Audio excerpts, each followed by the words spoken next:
আর্মেনিয়ায় চলছে international parliamentary union global conference. টানা 3 দিন চলবে এই কনফারেন্স।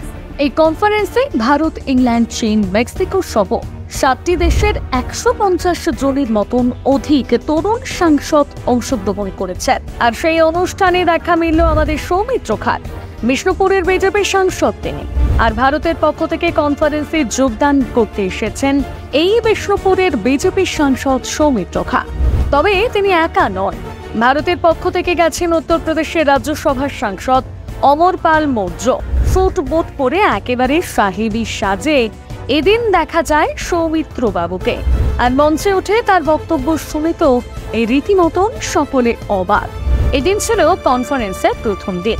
সেই সাথে বর্তমান বিশ্বে যুব সমাজকে কিভাবে শিক্ষিত করা যায় সেই নিয়ে বক্তব্য দেওয়ার কথা ছিল। মঞ্চে একের পর এক সাংসদরা ওঠেন এবং নিজের বক্তব্য রাখতে থাকেন। তবে সৌমিত্র বাবু যখন মঞ্চে উঠে বলা শুরু করলেন তখন সকলেই স্তব্ধ। তিনি বললেন, ভারত উল্লেখযোগ্যভাবে অগ্রগতি করেছে। শিক্ষার গুণগত মান থেকে শুরু করে অর্থনৈতিক বৃদ্ধির দিকেও ভারত এগিয়ে চলেছে।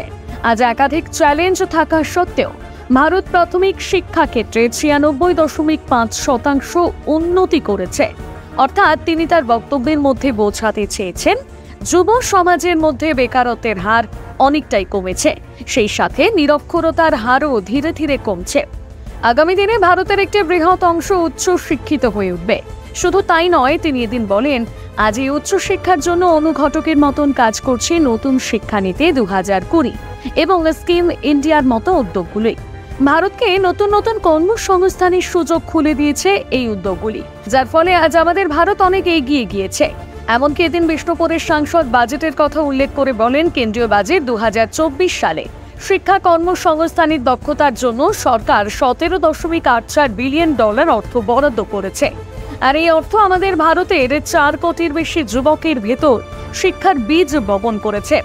তিনি তার প্রতিটি ভাষায় যুব সমাজ ঠিক কি করছে, তা ভারত সরকার ঠিক কিভাবে সহযোগিতা করছেন তা নিপুণভাবে ফুটিয়ে তুলেছেন। বাংলার ছেলে সৌমিত্র খান আজ গোটা বিশ্বের সামনে যেভাবে নিজের দেশকে তুলে ধরেছেন তার প্রশংসা না করলেই নয়।